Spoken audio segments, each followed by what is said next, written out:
Have you ever looked at a giant piece of legislation and just wondered, what's really in there?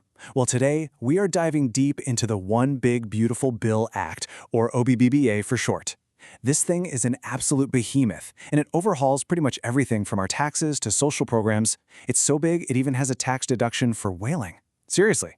So let's get into it and break down what this bill's fiscal and operational changes actually mean. Okay, so here's our game plan. We'll kick things off with the big picture, then zoom in on how this all impacts your wallet and the business world. After that, we'll get into the major shifts in social programs and government spending, and we'll wrap it all up with a huge debate surrounding this bill. So first things first, let's be really clear. The OBBA is not some minor tweak around the edges. This is one of the most significant fiscal overhauls we've seen in decades. It's a fundamental rewrite of who pays what and who gets what in America. It literally re-engineers huge parts of the economy, from your tax return all the way to the social safety net. All right, let's get to the part everyone wants to know about. How does this actually affect your money?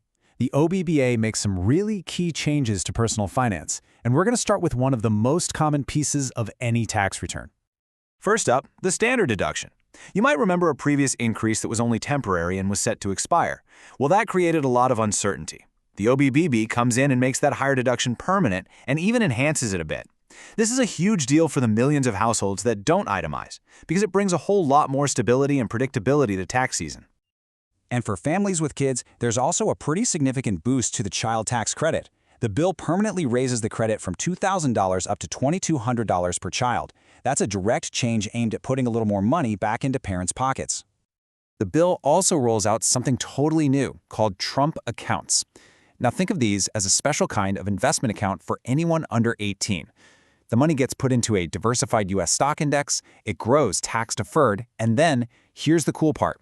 When the kid turns 18, the whole thing just rolls over into a traditional IRA. It's designed to give them a massive head start on saving for retirement. And there are a few other key financial perks that got locked in too. If your employer helps you pay off student loans, that assistance is now permanently tax-free. Access to health savings accounts, or HSAs, is also being expanded. And that popular rule from the pandemic that let telehealth be covered before you hit your deductible, yeah, that's permanent now too. Okay, so we've covered individuals. Now let's shift gears and talk about the business world. Because the OBBA doesn't just change things for you and me, it fundamentally redraws the fiscal map for American companies with a whole new set of tax rules and incentives. When you look at the business tax changes, you start to see a very specific pattern emerge. For instance, the rules around deducting charitable donations get a little tighter. But at the same time, you see these brand new tax breaks for very specific industries. Everything from a new credit for metallurgical coal to deductions for meals provided to oil rig workers. It gives you a really clear signal of the bill's priorities. Beyond just taxes, the OBBA kicks off some of the biggest reforms to the social safety net we've seen in years. The operational and fiscal impacts here are just massive, especially for the Supplemental Nutrition Assistance Program, which most of us just know as SNAP. So, check this out. One of the single biggest operational changes has to do with SNAP work requirements. Before, the maximum age for able-bodied adults without dependents who had to work to get benefits was 54. The new rule bumps that all the way up to 64.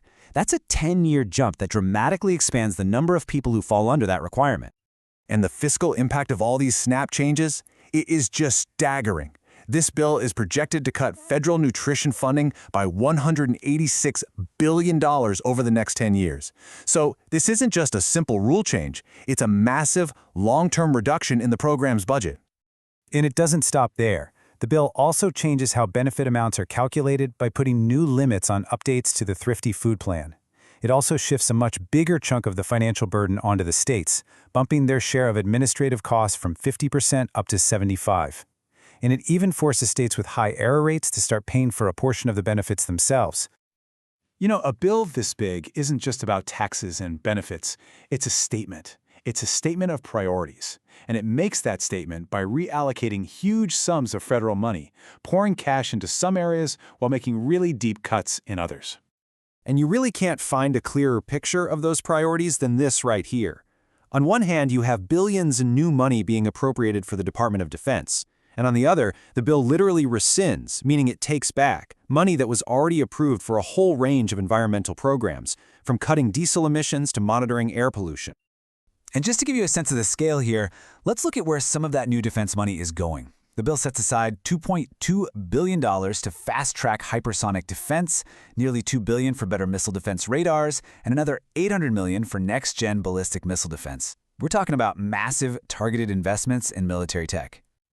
So, as you can probably imagine, a bill this sweeping, with changes this huge, sparked an incredibly intense and polarized debate. So let's take a step back and look at the core arguments from both sides to really understand the bigger picture here. On one side, you have the supporters, who pointed to this broad coalition of over 200 organizations. This includes everyone from giant corporations like AT&T and American Airlines to conservative groups like the National Taxpayers Union.